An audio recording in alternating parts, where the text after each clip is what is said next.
Hi hello ನಮಸ್ಕಾರ. ಎಲ್ರಿಗೂ ಹನುಮ ಜಯಂತಿಯ ಶುಭಾಶಯಗಳು. ಆ್ಯಕ್ಚುಲಿ ಇವತ್ತೆಲ್ಲರೂ ಹನುಮ ಹುಟ್ಟಿದ ದಿನ ಅಂತೇಳಿ ಹನುಮ ಜಯಂತಿ ಅಂತ ಅಂದ್ಕೊಂಡಿರ್ತಾರೆ. ಆದರೆ ಇದು ಪುರಾಣದ ಪ್ರಕಾರ ಹನುಮನ್ ಜಯಂತಿನ ವರ್ಷದಲ್ಲಿ 2 ಸಲ ಆಚರಣೆ ಮಾಡ್ತಾರೆ.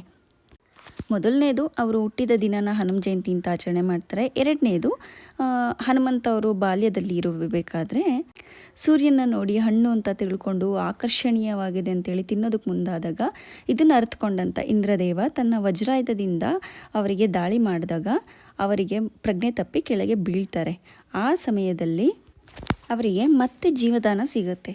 ಆ ದಿನಾನ ಹನುಮ ಜಯಂತಿ ಅಂತ ಕೂಡ ಆಚರಣೆ ಮಾಡ್ತಾರೆ ಅನ್ನೋ ಉಲ್ಲೇಖ ಇದೆ.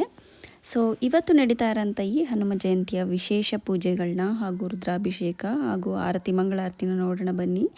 ತಪ್ಪದೆ ಸಬ್ಸ್ಕ್ರೈಬ್ ಮಾಡಿ ನೋಡಿ.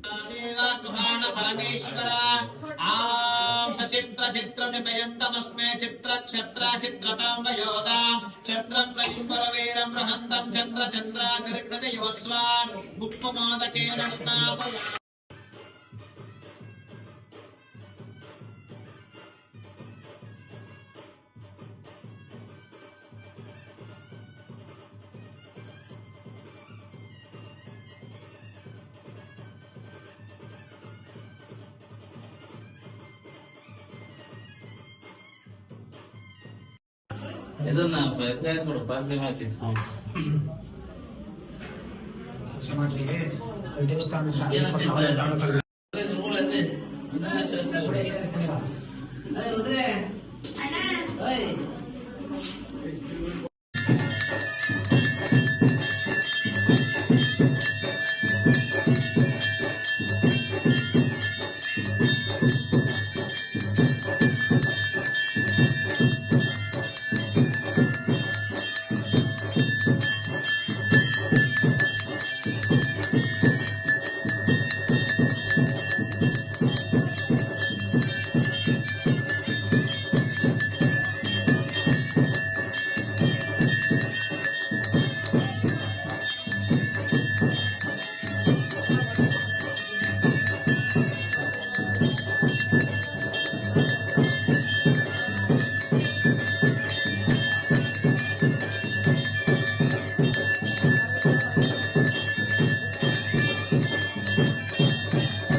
ವಿಶೇಷ ಹನುಮ ಜಯಂತಿ ದಿನ ಯಾರ್ಯಾರೆಲ್ಲ ತಮ್ಮ ಭಕ್ತಿ ಶ್ರದ್ಧೆಗಳಿಂದ ಹನುಮಂತನಲ್ಲಿ ಬೇಡಿಕೆ ಮೊರೆ ಇಟ್ಟು ಕೇಳ್ಕೊತಾರೋ ಅಂಥವ್ರ ಆಸೆಗಳು ಅವರ ಕೋರಿಕೆಗಳನ್ನ ಇಲ್ಲಾಂದೆ ನೆರವೇರಿಸ್ತಾರೆ ಅನ್ನೋ ವಾಡಿಕೆ ಕೂಡ ಇದೆ.